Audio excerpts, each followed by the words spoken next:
Oke, selamat pagi. Bertemu dengan saya lagi, Muhammad Jakfar. Kali ini kita ingin membahas turunan fungsi ya. Oke, sasaran kuliah kita hari ini itu adalah memahami konsep turunan, terus memahami sifat-sifat turunan ya. Kemudian kita ingin bisa menghitung turunan fungsi aljabar dan trigonometri. Oke. Pertama, kita ingin tahu mengapa sih harus ada turunan? Maksudnya, turunan lahir itu kenapa? Kok bisa ada konsep turunan gitu ya? Itu bermula dari masalah kecepatan sesaat ya. Masalah kecepatan sesaat. Maksudnya apa? Jadi dulu itu kecepatan itu hanya ada namanya kecepatan rata-rata. Belum ada kecepatan sesaat, gitu ya. Tahu kecepatan sesaat, jadi kalau kalian naik mobil atau motor, di sana kan ada speedometer ya. Jadi kalau kalian berangkat, terus kalian melihat speedometer menunjuk angka 20 km per jam misal, nah itu berarti kecepatan sesaat kalian. Nah dulu itu belum ada. Adanya dulu kecepatan rata-rata ya. Nah, apa itu kecepatan rata-rata? Jadi ibarat kalau kalian mengendarai mobil, misal ini mobil gitu ya. Nah, kalian ingin berangkat dari kota ini ke kota sana gitu ya. Oke. Nah, kalian bisa dulu ngitung kecepatan. Caranya gimana? Kalian harus menentukan dua titik. Titik pertama, yaitu titik ke-1, dan titik kedua. Nah, apa itu kecepatan rata-rata? Itu artinya jarak per waktu gitu ya. Jadi, delta jarak per delta waktu. Besar perubahan jarak dibagi besar perubahan waktu. Jadi butuh dua titik untuk ngitung. Misal di sini kalian nyampe pada 10 km. Terus di sini 20 km. Kilometer ke 20 gitu ya. Dan kalian dari 1 ke 2 ini membutuhkan waktu sekitar 10 menit, maka kecepatan perjalanan kalian itu adalah apa? Posisi kedua dikurangi posisi pertama, 20 dikurangi 10 per, ini membutuhkan waktu berapa menit? Per 10 menit. Berarti 2 km per menit gitu ya. Ini kecepatan mobil kalian, pelan banget berarti ya. Nah, ini namanya kecepatan rata-rata. Akhirnya muncullah orang namanya Newton punya masalah. Bisa nggak saya ngukur kecepatan hanya di satu titik? Kan mobil itu terus berjalan. Otomatis di titik itu saya harusnya kecepatannya bisa dihitung dong, nggak nol gitu ya. Nah, tapi masalahnya kecepatan itu rumusnya butuh dua titik kan ya. Titik pertama sama titik kedua, titik awal sama titik akhir. Kita bisa menghitung kecepatan dari sini ke sini. Misalnya ini titik 2. Tapi kalau saat di sini kecepatannya berapa? Dulu nggak tahu kita ya. Nah, kalau kita paksa menghitung pakai rumus ini, berarti titik ke-1 adalah titik ini, dan titik kedua juga ini juga, maka rumus ini akan diperoleh T2 sama dengan T1 dong ya. Sehingga PT1 dikurangi PT1, 0 per 0. Jadi nggak bisa ngitung dong. Ini adalah masalah kecepatan sesaat. Akhirnya, Newton punya ide gimana cara menghitung kecepatan sesaat di posisi ini, gitu ya. Nah, caranya gimana? Sama Newton, titik kedua ini itu tidak langsung diganti oleh titik ke satu, ya. Tapi titik kedua ini digerakkan ke sini, terus digerakkan ke sini, digerakkan ke sini, digerakkan ke sini, sampai menuju satu. Tidak pernah jadi satu, tapi sampai menuju satu. Nah, akhirnya lahirlah rumus kecepatan sesaat, ya, kecepatan sesaat, yaitu sama dengan PT2 min PT1 per T2 min T1, tapi T2-nya itu bukan T1 ya. Tapi apa? T2-nya adalah titik-titik mendekati T1.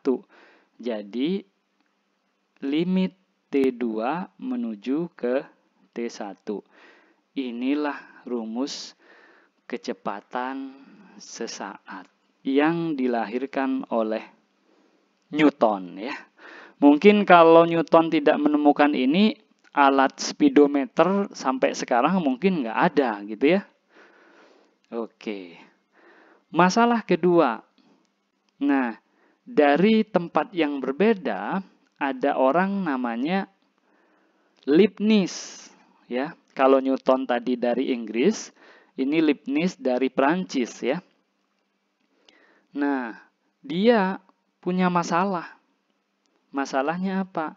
Masalah menghitung gradien garis singgung. Ya. Nah, emang kenapa Pak? Nah, dulu ini jadi masalah, sekarang mungkin enggak gitu ya. Misal saya punya koordinat Cartesius. Terus misal ini suatu fungsi, ya. Nah, saya ganti dulu warnanya biar menarik. Untuk menghitung gradien suatu garis itu biasanya membutuhkan dua titik kan ya. Nah, pertama kita perkenalkan dulu garis sekan dari fungsi f. Apa itu garis sekan? Garis yang memotong suatu kurva f di dua titik gitulah ya. Ini garis sekan. Nah, cara menghitung gradiennya gimana? Rumusnya ada, yaitu delta y per delta x, delta y per delta x. Nah, di sini butuh dua titik dong, yaitu titik pertama x1, y1 dan titik kedua x2, y2. Tentu y1 karena dia melalui kurva f, y1 ini tidak lain adalah fx1. Y2 tidak lain adalah fx2 ya. Maka rumus mencari gradien garis sekan adalah ini.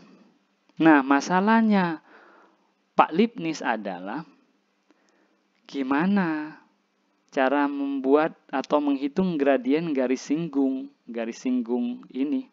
Tahu garis singgung?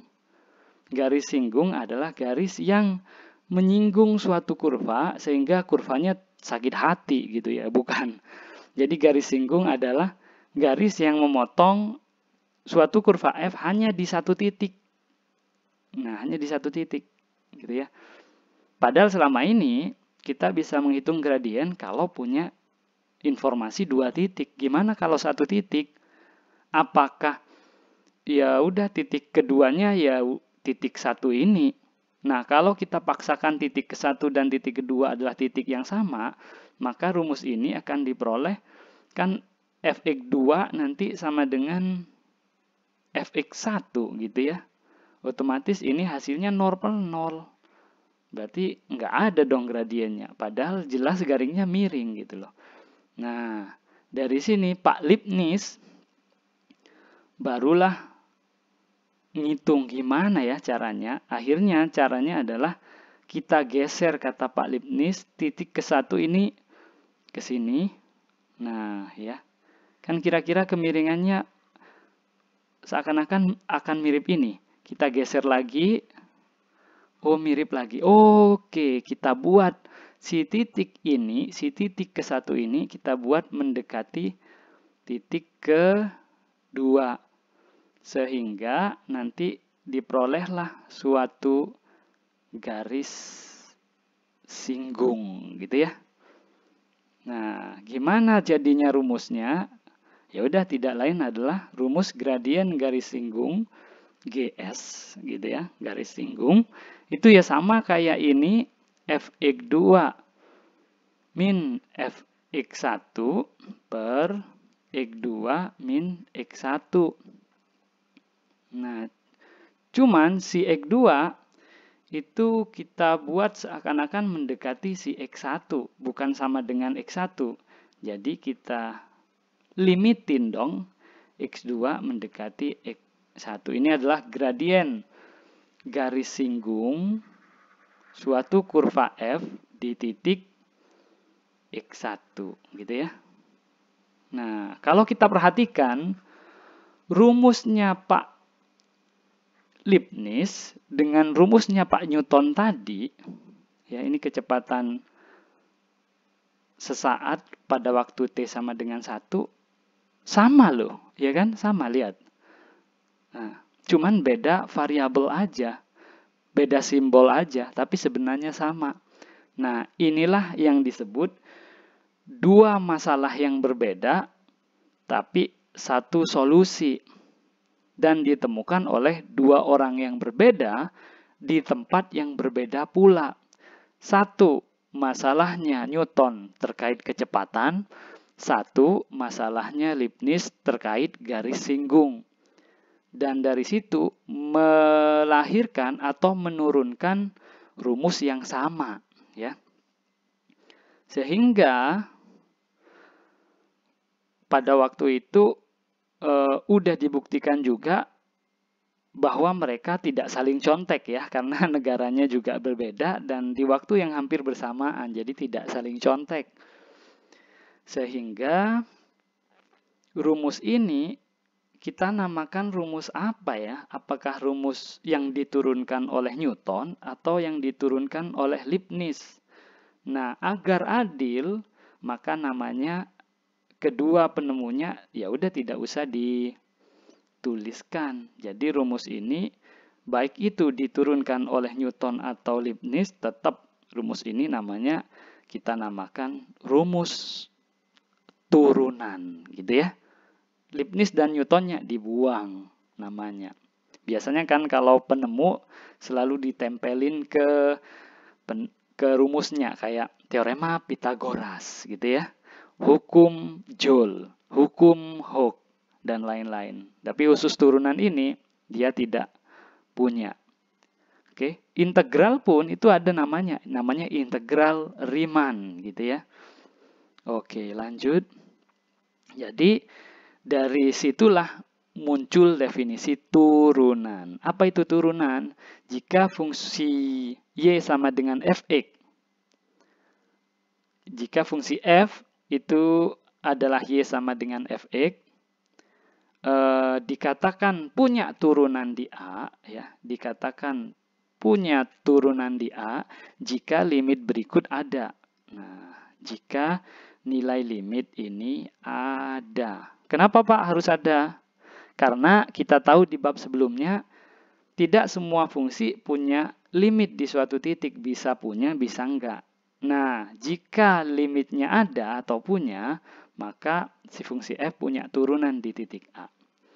Nah, turunan f di A itu nantinya didefinisikan sebagai limit tersebut. Inilah turunan f di A dan dinotasikan dengan f aksen A. Jadi ini simbolnya adalah f aksen A. Gitu ya. Jadi ini adalah rumus turunan fungsi f di titik A. Ingat, di titik A. Catat, kalau si B kita substitusikan dengan A plus H, maka rumus yang di atas ini, si B kita ganti A plus H, si B kita ganti A plus H, berarti A-nya coret tinggal H gitu ya. Si B mendekati A, ini artinya si H mendekati 0 ya. Kenapa Pak? Karena kalau A kita pindah ke ruas kiri, berarti B min A sama dengan H dong ya. Jadi kalau B mendekati A, berarti si H mendekati 0 gitu ya. Jadi rumus ini bisa juga ditulis dalam bentuk ini. Ini adalah definisi turunan di suatu titik. Ya. Nah, kalau definisi turunan fungsi, jadi artinya si titiknya digerakkan bebas sekarang. Artinya si titiknya kita ganti variabel. Turunan suatu fungsi f terhadap peubah x. Nah, turunan suatu fungsi f terhadap peubah x adalah sebuah fungsi f aksen yang didefinisikan sebagai, nah ini, si A-nya tadi posisinya diganti variabel x. Sorry, ini belum saya ganti. Ini x ya. Jika limitnya ada, oke. Jadi inilah definisi turunan, gitu ya. Nah, sekarang coba gunakan definisi turunan ini. Carilah f aksen x jika fx sama dengan x, fx sama dengan akar x, fx sama dengan seper x, dan tunjukkan bahwa kalau fx sama dengan nilai mutlak x, maka dia tidak punya turunan di 0. Gitu ya. Ayo, gimana caranya? Kita coba kerjakan bareng-bareng ya. Kita cari turunan fungsi fx. Oke. Kita ganti warna dulu. Nah, kalau fx sama dengan x gitu ya, tentukan f aksen x atau turunan fungsi f. Oke. Caranya gimana Pak? Larikan ke definisi. Apa itu tadi definisi dari turunan fungsi f? Itu adalah apa? Limit apa? H menuju 0, f x plus h min fx per h gitu ya. Pak, rumus ini harus hafal. Ya harus, minimal untuk mengenang jasa Newton dan Leibniz gitu ya. Nah, sekarang kita sederhanakan. Fx plus h min fx. Fx-nya kan x. Berarti kalau fx plus h apa? Oke, apa yuk? Gini. Kalau fx kan sama dengan x. Kalau fa kan sama dengan a gitu ya. Kalau fb, Facebook gitu kan, enggak. Kalau fc, ya sama dengan c. Kalau f beginian, ya sama dengan beginian. Kalau fx plus h, ya sama dengan x plus h min fx adalah x per h. Oke, x dikurangi x habis, tinggal h per h. H per h sama dengan 1. Limit h menuju 0 dari 1 itu sama dengan berapa? 1 ya. Jadi turunan fungsi fx itu adalah f aksen x sama dengan 1. Oke, gitu ya. Lanjut. Pak, contoh kedua. Oke. Kalau fx-nya adalah akar x, fx-nya adalah akar x, maka f aksen x siapa? Oke, f aksen x siapa ya? Ya udah kita cari lagi. F aksen x berdasarkan definisi adalah limit h mendekati 0 dari fx plus h min fx per h. Terus kita sesuaikan fx plus h. Fx sama dengan akar x. Berarti fx plus h sama dengan akar x plus H dikurangi Fx Y akar X per H. Nah, kalau berbentuk seperti ini diapakan? Substitusi langsung nggak? Bisa dong ya, karena penyebutnya nanti 0 gitu ya. Terus diapakan? Ya, kalau di SMA dulu Pak biasanya dikalikan skalar ya. Kita kalikan skalar. Sekawan, sorry. X plus H, sekawan dari ini adalah akar X plus H plus akar X ya. Sekawan dari negatif, ya positifnya gitu ya. X plus H plus akar X. Nah, dari sini kita sederhanakan, ini kali ini, akarnya hilang, X plus H, ini kali sana, dikurangi itu kali itu, habis gitu ya, tinggal ini kurangi sana. Min X, ini kali ini, akar X kali akar X, sama dengan X. Per, tetap H, akar X plus H, plus akar X. Oke, coret, habis H per H jadi 1. Jadi dia tinggal limit H mendekati 0, 1 per akar X plus H plus akar X. Nah, ini barulah kita substitusi. Ini 0, berarti 1 akar X plus akar X. Jadi jawabannya adalah 1/2 akar X.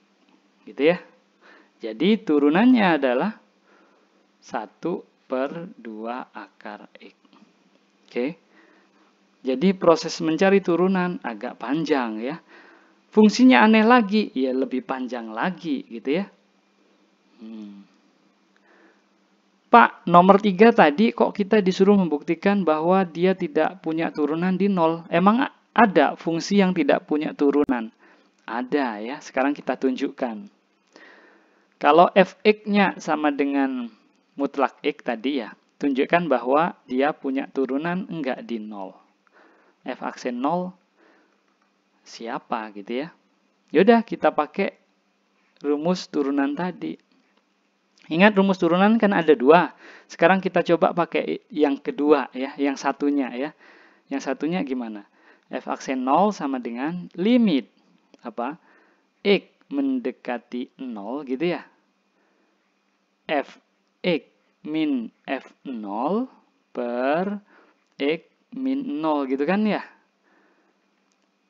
Sama dengan limit X mendekati 0, nilai mutlak X min nilai mutlak 0 per X min 0. Ini tidak lain adalah limit X mendekati 0 mutlak X per X. Nah, bentuk ini udah kita bahas di limit kemarin ya. Ini grafiknya seperti apa? Ya, grafiknya seperti ini ya. Kalau X dia positif, kalau X-nya positif, maka hasil ini adalah 1, ya kan? Kalau X-nya 1, 1. Kalau X-nya 2, ini hasilnya juga 1, 2/2. Jadi kalau positif, grafiknya seperti ini. Ada di titik 1, saya ganti warna aja. Di grafiknya gini. Srot. Kalau negatif, kita substitusi negatif 1/1. Yang negatif 1 sama dengan 1 per negatif 1. Hasilnya negatif 1. Kalau negatif 2 dimutlakan jadi 2 per negatif 2. Hasilnya negatif 1. Jadi kalau negatif, dia hasilnya selalu sama dengan negatif 1. Kalau di 0, dia nggak punya nilai ya. Jadi grafiknya seperti ini. Oke. Kira-kira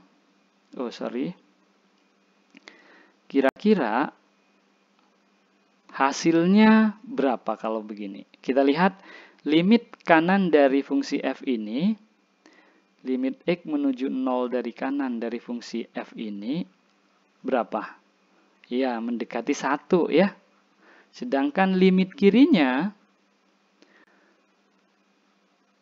sama dengan, negatif 1. Kesimpulannya berarti limitnya, karena limit kanan dan kirinya ada tapi nggak sama, Jadi kesimpulannya limitnya tidak ada. Jadi f aksen 0 ya tidak ada, gitu ya. Nah, oke, Pak, berarti kalau mencari turunan pakai definisi dong. Iya, karena definisi turunan seperti tadi gitu ya. Wah, berarti tiap kali mencari turunan fungsi lah panjang, Pak. Nah, tenang aja. Untung ya, Pak Newton sama Pak Leibniz bilang, "Hei mahasiswa, kalian tidak usah lama-lama kalau mencari turunan. Saya punya aturan turunan. Sehingga kalian langsung aja pakai aturan turunan ini kalau mencari turunan." Gitu ya.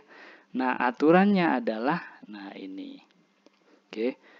Tentu aturan-aturan ini udah dibuktikan oleh Pak Newton dan Pak Leibniz. Dan kalau kalian pengen buktikan juga silahkan gitu ya. Nah, aturan yang pertama, kalau f-nya adalah fungsi konstan, maka f aksen x sama dengan 0. Jadi, contoh, misal fx-nya 2. F aksennya berapa? Turunannya berapa? Ya 0 gitu ya.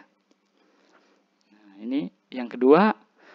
Kalau fx-nya sama dengan x, maka f aksennya berapa? 1. Ini yang udah kita buktikan tadi ya.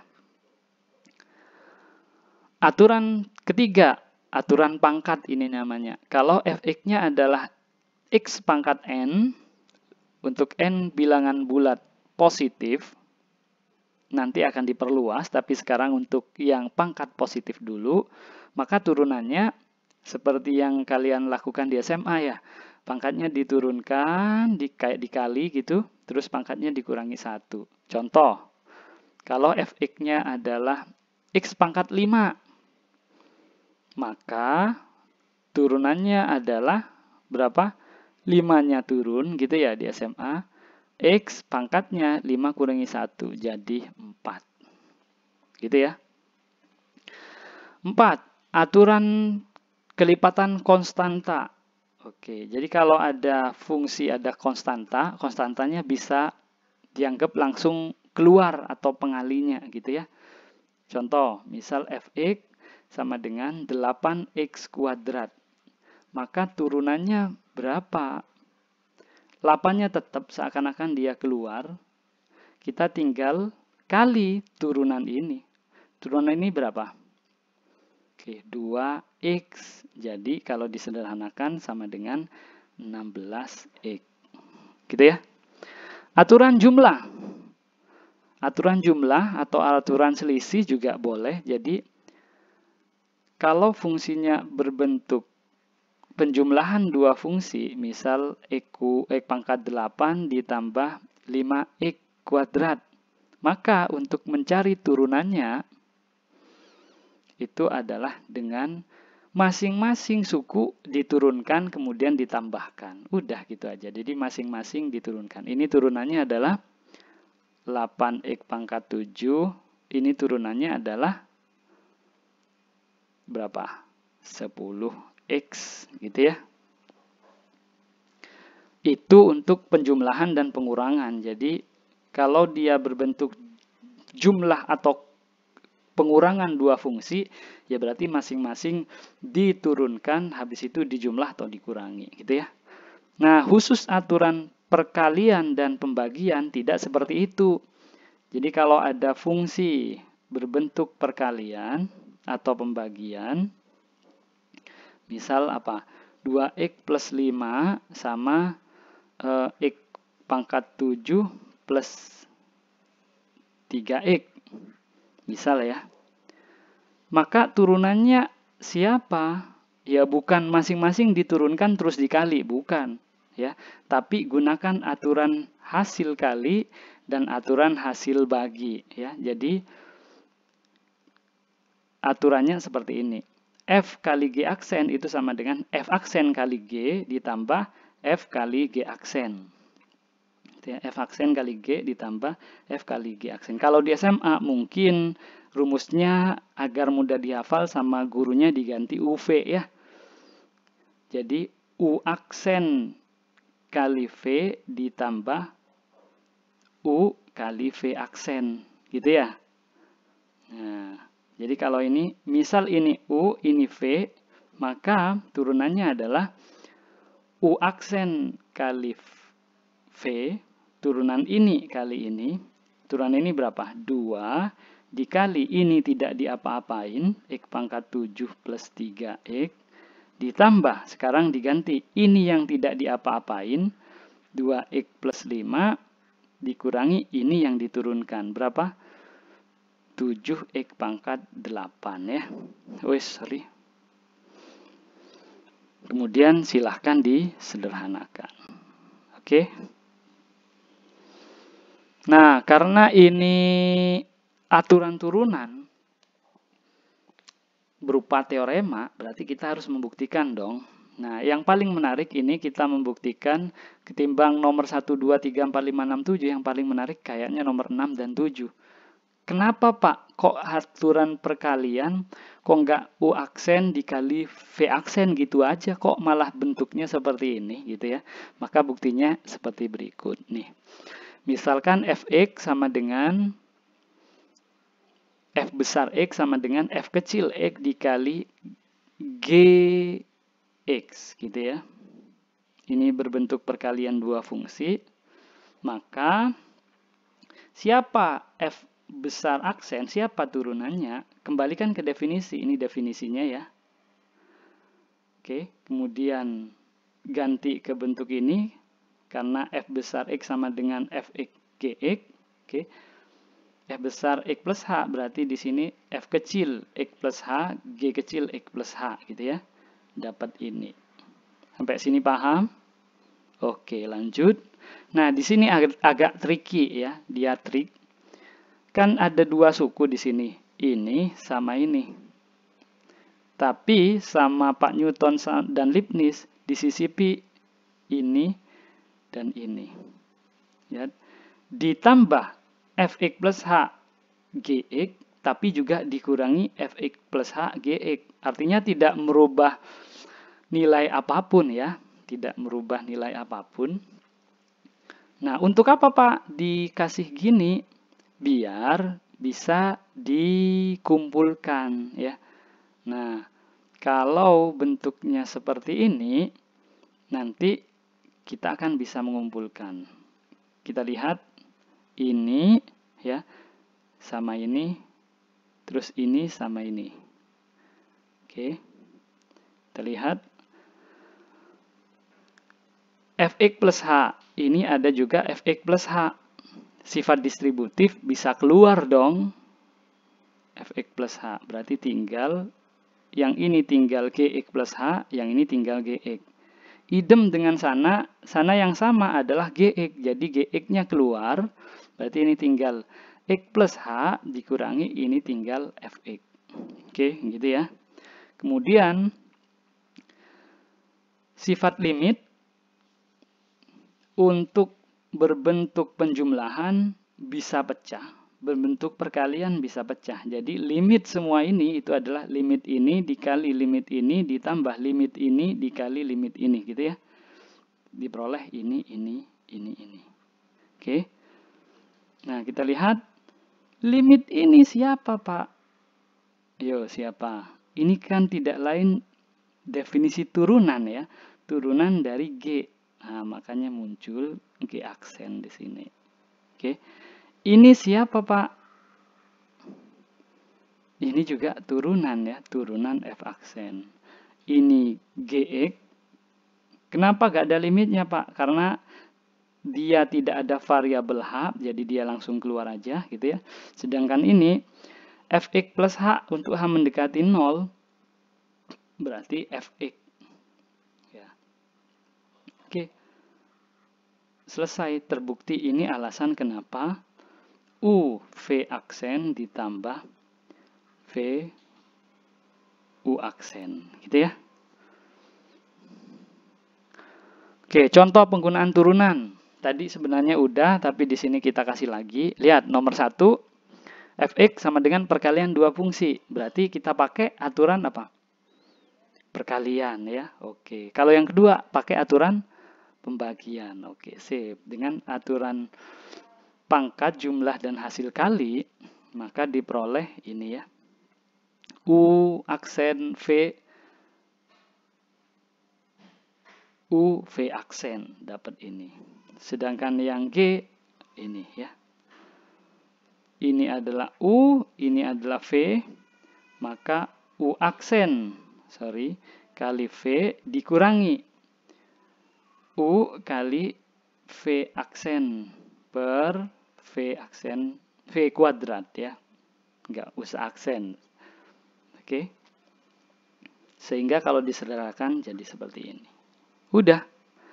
Nah, untuk menambah pengetahuan kalian dan pemahaman kalian, silahkan kerjakan latihan berikut. Ini latihan 1A gitu ya. Nah, kita lanjut ke Pak, bagaimana untuk turunan fungsi trigonometri? Nah, kita cari dulu ya. Turunan fungsi sin X sekarang. Sin X, apa turunannya? Kata guru saya dulu cos X. Kenapa? Gak tahu, pokoknya kata guru saya gitu ya. Nah, gak apa-apa.